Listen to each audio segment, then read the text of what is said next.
selamat pagi, Shalom. Walaupun hari ini kita hanya dapat berjumpa secara virtual, tetapi marilah kita bersyukur. Apapun keadaan kita, Tuhan masih memelihara kita dan keluarga kita sampai hari ini. Kasihkan broeders en zusters, shalom, goedemorgen.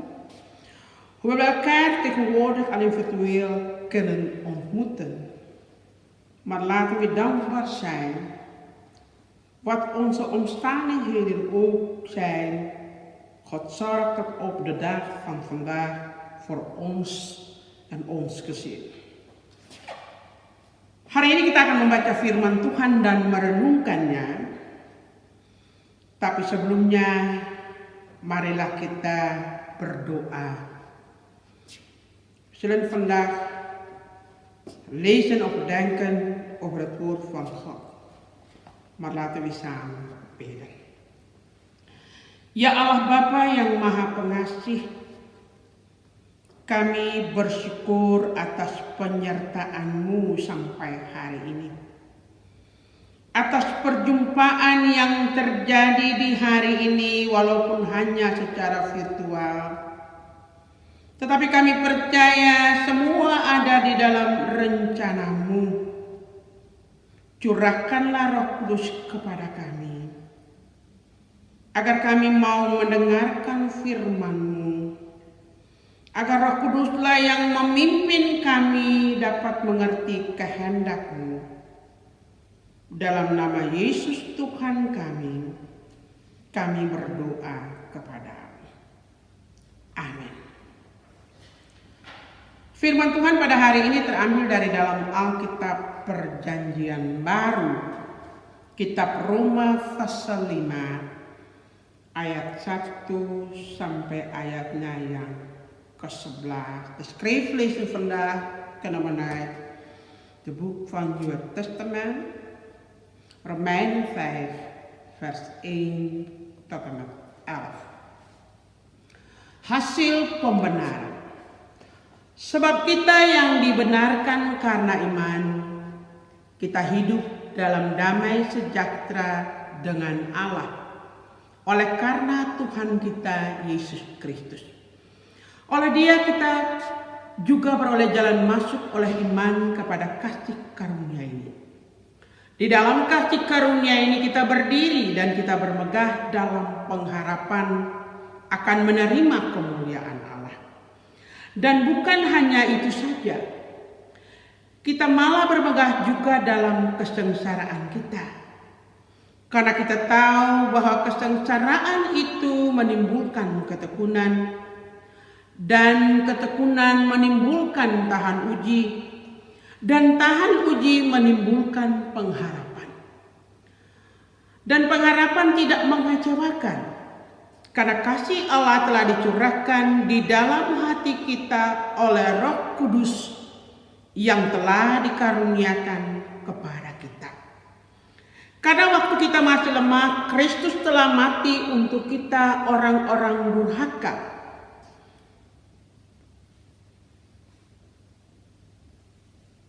Pada waktu yang telah ditentukan oleh Allah.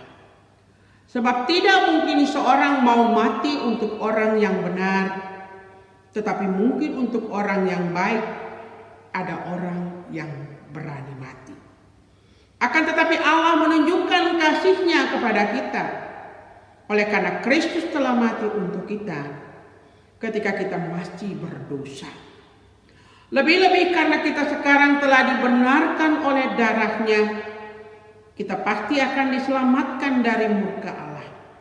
Sebab jikalau kita ketika masih seteru diperdamaikan dengan Allah oleh kematian anak-Nya, lebih-lebih kita yang sekarang telah diperdamaikan pasti akan diselamatkan oleh hidup-Nya. Dan bukan hanya itu saja, kita malah bermegah dalam Allah oleh Yesus Kristus Tuhan kita. Sebab oleh Dia kita telah menerima perdamaian itu. Romeinen 5 vers 1 tot en met 11. Vergeving door genade. Omdat wij ons aan God hebben toevertrouwd, zijn wij rechtvaardig geworden en leven wij nu in vrede met God, dankzij onze Heer Jezus Christus. Hij heeft ons dit bevoorrechte leven binnengeleid, waar wij vol verwachting uitkijken, naar alle geweldige dingen die Hij voor ons heeft klaarleggen. Maar dat is niet de enige waarover wij zo blij zijn. We zijn ook nog blij als wij het moeilijk hebben, want wij weten dat wij daardoor leren vol te houden. Als wij volhouden, doorstaan wij de proef. En als wij de proef doorstaan, wordt onze hoop sterker. Die hoop is geen valse hoop, omdat Hij ons hart gevuld heeft met zijn liefde door Heilige Geest, die Hij ons heeft gegeven. Christus is iemand toen wij nog hulpeloos waren, op het juiste ogenblik voor ons, goddeloze mensen, gestorven. Is er iemand die voor een onschuldig mens wil sterven? Nauwelijks. Misschien gaat iemand nog zo ver dat hij zijn leven geeft voor een goed mens. Maar God heeft ons zijn grote liefde getoond door Christus te sturen en hem voor ons te laten sterven toen wij nog schuldige zondaars waren. Wij zijn dus voor God rechtvaardig geworden door het bloed van Christus. Dus te meer zal Hij ervoor zorgen dat God vreselijk oordeel aan ons voorbij gaat. Vroeger waren wij vijanden van God, maar doordat God Zoon zijn leven voor ons gaf, is de vijandschap veranderd in vriendschap. En omdat Jezus leert, zijn wij voor altijd veilig. Maar daar houdt het niet mee op. We prijzen ons gelukkig over deze nieuwe relatie met God. En dan vooral door onze Heer Jezus Christus. Want Hij heeft ervoor gezorgd dat het nu weer goed is tussen God en ons. Demikianlah firman Tuhan, saudara-saudara yang diberkati oleh Tuhan. Kita akan bersama-sama merenungkan firman Tuhan pada saat ini yang telah kita baca tadi. Saudara yang dikasihi oleh Tuhan, dalam situasi ini bukan hal yang menyenangkan ketika kita tidak bisa berjumpa secara muka dengan muka dalam persekutuan bersama. Beta memakai istilah dunia sementara sakit. Dan hari ini kita berjumpa lewat media virtual untuk merenungkan firman Tuhan dalam keluarga masing-masing. Het is niet prettig als we elkaar niet persoonlijk kunnen ontmoeten, omdat de situatie de wereld daarin openspoelt. Ik heb gebruikt de term wereld is ziek. En vandaag ontmoeten we elkaar via virtuele media om beiden het woord van God van elke gezin te overdenken. Sebuah pertanyaan bagi kita bersama sekaligus sebuah perenungan. Pernahkah saudara duduk dan berpikir tentang apa sebenarnya yang sementara terjadi dalam dunia ini? Berpikir dalam perspektif kita selaku orang-orang yang percaya kepada Tuhan. Ketika langkah kita dibatasi oleh rasa takut, ketika oleh karena situasi langkah kita dibatasi oleh rasa bimbang, ketika oleh karena situasi langkah kita dibatasi oleh keadaan. Een vraag en collectief reflectie, ben u ooit gaan zitten en nagedacht over wat er werkelijk is gebeurd? In ons perspectief als mensen die in God geloven, wanneer onze stappen beperkt zijn door angst, wanneer onze stappen beperkt zijn door twijfel, wanneer onze stappen beperkt zijn door omstandigheden. Saudara-saudara, dalam teks firman Tuhan pada hari ini, dalam teks yang dipilih ayat yang kelima, kita baca kembali untuk kita dengarkan bersama. Dan pengharapan tidak mengecewakan, karena kasih Allah telah dicurahkan di dalam hati kita oleh Roh Kudus yang telah dikaruniakan kepada kita. Dan dalam kerang tema kita hari ini, pengharapan kepada Allah. Pengharapan sebagai orang percaya itu menjadi sebuah tekanan yang memiliki makna yang mendalam, sekaligus menjadi sebuah peringatan iman bagi kita bersama. In de tekst van het woord in vers 5. Die hoop is geen valse hoop, omdat hij ons hart gevuld heeft met zijn liefde door de Heilige Geest die hij ons heeft gegeven.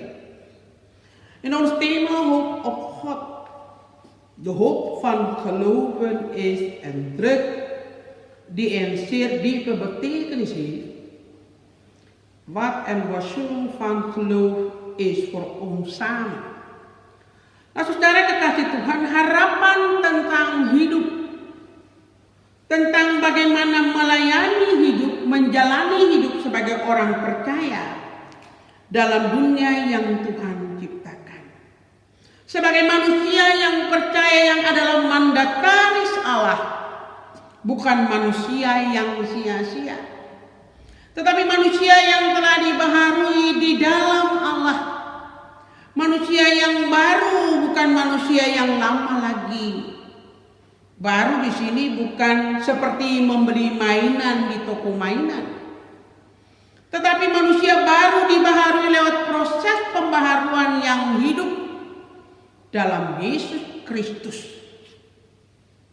Gemeente Yesus Christus. Hoop over het leven. Over hoe je leven kunt leiden als een geloven in de wereld die God heeft geschapen. Als een geloven mens. God mandaat niet een nutteloos mens, maar een vernieuwde mens in God. De nieuwe mens is niet meer de oude mens. Nieuw is hier niet te kopen van speelgoedwinkel, maar vernieuwd door een proces van levende vernieuwing in Yesus Kristus. Alkitab katakan manusia yang baru merupakan objek. Bagaimana Tuhan dapat mencurahkan kasih-Nya secara penuh. Hubungan yang intim dengan Tuhan dan berjumpa dengan Tuhan melalui karya Roh Kudus. Dan Roh Kudus itulah yang memimpin kita untuk berjumpa dengan Tuhan, seperti yang dikatakan oleh firman Tuhan. Bahwa oleh karena kasih karunia Allah yang telah dicurahkan dalam hati kita oleh Roh Kudus. Bahwa Roh Kudus itu telah dicurahkan kepada kita. Bukan akan dicurahkan. Tetapi Roh Kudus itu sudah dicurahkan kepada dunia dan kepada manusia. Berarti merupakan satu paket keselamatan yang sudah diberikan Allah kepada manusia. Yang berisi tawaran keselamatan, janji keselamatan, pemberian keselamatan, dan penyertaan kehidupan dalam keselamatan itu sendiri. Kalau orang yang bersungguh-sungguh baca firman Tuhan dengan baik, dia tahu mengapa dibilang satu paket keselamatan. De nieuwe mens is een opzet. Hoe God zijn liefde wilde kan uitdrukken. Intieme relatie met God en ontmoeten met God door het werk van de Heilige Geest. En de Heilige Geest is wat ons ertoe brengt om God te ontmoeten.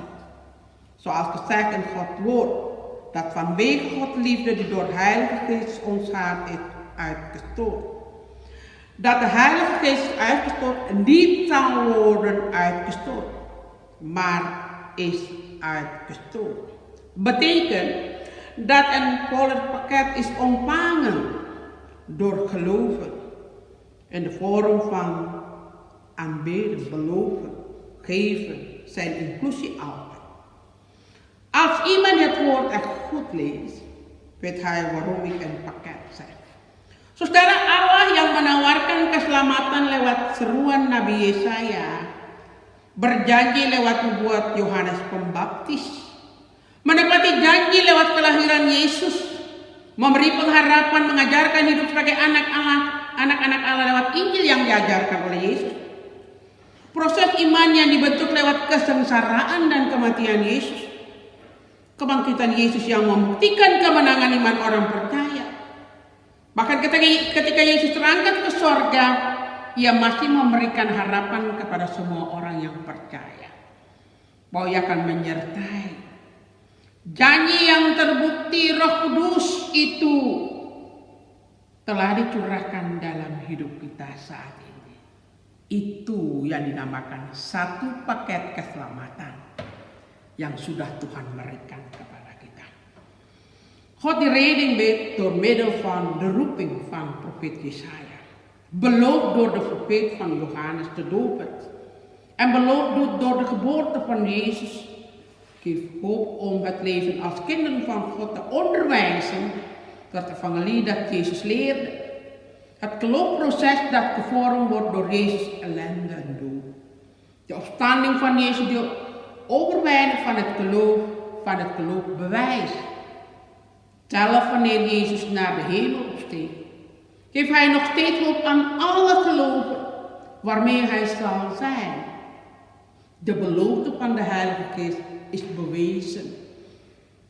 Dat de Heilige Geest vandaag in ons leven is uitgestoten. Saudara, Roh Kudus yang sudah dicurahkan mengarahkan manusia untuk taat kepada Allah, melakukan kehendak Allah. Kita tidak lagi sedang menanti janji Allah. Janji itu sudah diberikan dan sudah digenapi lewat kehadiran Roh Kudus. Yang menjadi pertanyaan bagi kita bersama dalam perenungan ini dan rumah tangga kita. Apakah paket keselamatan itu sudah digunakan? Atau paket keselamatan itu cuma disimpan sebagai tanda mata? Sebagai orang-orang yang mengaku percaya bahwa yang sudah kita terima adalah harus kita imani dan membuktikan iman itu dalam tuntunan kuasa Roh Kudus yang sudah dicurahkan kepada setiap orang percaya. De Heilige Geest die uitgestort leidt mensen ertoe om God te gehoorzamen door God wil te doen. We wachten niet meer op Gods belofte. De belofte is vervuld. Het redingpakket is voor geloven al ontvangen. Wat voor ons samen een vraag is, in deze overdenken. Als je het pakket gebruikt of wordt het redingpakket gewoon als een teken van het oog bewaard. Dat wat we hebben ontvangen is geloof en bewijs dat geloof en de leiding van de kracht van de Heilige Geest die is uitgestort. Nah, saudara, dalam situasi apapun di tengah dunia yang sementara mengalami rasa sakit ini mempengaruhi gerak-gerik kita dalam banyak hal. Tetapi bukan berarti kita membatasi ruang gerak kita untuk membuktikan iman kita sebagai orang yang percaya. Bahwa apapun keadaan kita, segala sesuatu terjadi dalam rencana dan kehendak Allah. Itu harus menjadi punct daripada iman kita selaku orang percaya. Dan harus dapat memahaminya dalam iman sebagai anak-anak Allah. Bahwa paket yang Tuhan berikan kepada kita, paket keselamatan itu telah diberikan kepada manusia secara gratis. Dan bagi kita yang sudah menerima paket keselamatan itu adalah tugas kita saat ini bukan cuma membuka paket itu, menerima paket itu, tapi membuktikan paket bahwa paket keselamatan yang kita terima mampu menjadikan kita manusia-manusia yang penuh berkat kepada dunia dan sesama. In elke situatie te midden van een wereld wie deze ziek tijdelijk ervaart, beïnvloedt het onze bewegingen op vele manieren. Maar dat betekent niet dat we onze ruimte moeten beperken om ons geloof als geloven te bewijzen. Wat onze situatie dan ook is, alles gebeurt is Gods plan en wil. En het geloof als kinderen van God moeten kunnen begrijpen dat het redingpakket gratis aan mensen is gegeven. En voor degenen onder ons die het redingpakket hebben ontvangen, is het bewijs dat het redingpakket dat we hebben ontvangen ons tot mensen kan maken die vol zegeningen zijn voor de wereld en anderen. Kiranya Roh Kudus tetap menyertai kita. Moga de Heilige Geest nog steeds bij ons zijn. Amin. Kita persilakan satu pujian yang akan kita dengarkan sebagai kunci renungan kita yang dibawakan oleh Nona Karo Likiulu.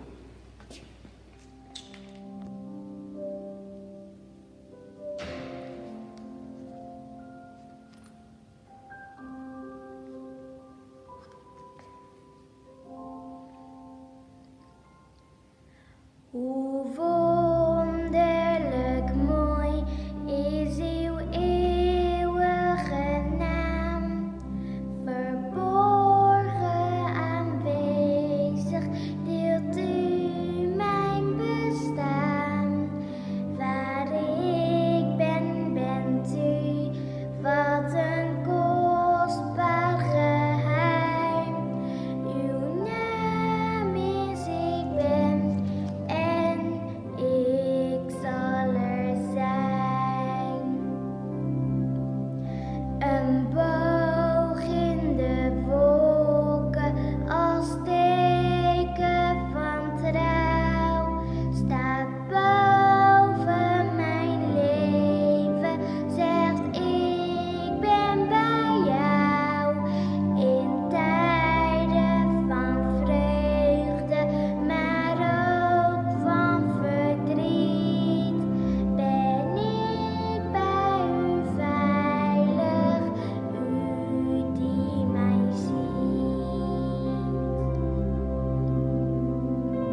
Saudara-saudara yang diberkati oleh Tuhan, kita telah merenungkan firman Tuhan.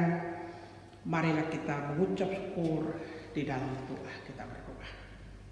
Kembali lagi kami menghampiri hadirat-Mu, ya Allah, Bapa sumber hidup, yang telah memberikan kami hidup, bahkan yang telah memberikan kami kesempatan untuk merenungkan kebaikan yang Tuhan anugerahkan bagi kami dalam hidup kami sampai hari ini.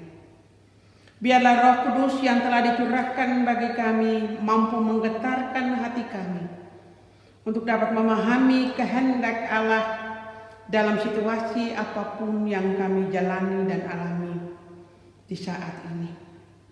Karena itu kami mohon Tuhan, jangan tinggalkan kami, tuntun kami seperti janji-Mu, bahwa Roh Kudus akan selalu menyertai kami melewati masa-masa yang kami jalani. Masa-masa yang baik, masa-masa yang sulit, masa-masa yang tidak menyenangkan di dalam hidup kami. Kuatkan iman kami Tuhan, agar kami tidak jatuh dan lemah karena situasi, tapi kami punya pengharapan dan berdiri tegak sebagai anak-anak Allah yang percaya, yang sudah menerima paket keselamatan yang Tuhan telah tetapkan bagi kami. Dan lewat peristiwa pencurahan Roh Kudus, janji Allah itu telah digenapi. Tuhan, ajarlah kami untuk selalu dapat memahami kehendak-Mu, belajar tentang cinta kasih-Mu, dan tetap berpengharapan di dalam kasih-Mu, agar kami mampu bertahan dan iman kami dapat bertumbuh di tengah situasi apapun. Jagalah setiap kami, jagalah setiap rumah-rumah tangga dalam jemaat-jemaat kami. Jagalah semua orang yang tetap beriman kepada Tuhan. Jagalah persekutuan anak-anak Tuhan dalam gereja Injili Maluku, dalam setiap kehidupan yang dijalani selaku orang percaya. Karena itu Tuhan, kami tetap menaruh seluruh pengharapan kami kepadamu. Dan kami menyerahkan hidup kami penuh-penuh sebagai gereja, sebagai bestir sinode, sebagai klasis, sebagai jemaat, sebagai keluarga-keluarga dalam gereja Injili Maluku. Dan sebelum kami berpisah satu dengan yang lain, kami mohon Tuhan tetap melindungi kami dengan berkat-Mu. Anugerah Tuhan kami Yesus Kristus, setia daripada Allah yang Bapa, persekutuan Roh Allah yang kudus, kiranya mau menyertai kami sekalian sebagai pribadi, rumah tangga, gereja, hari ini, hari esok, terus kekal selama-lamanya. Amin. Tuhan memberkati saudara-saudara.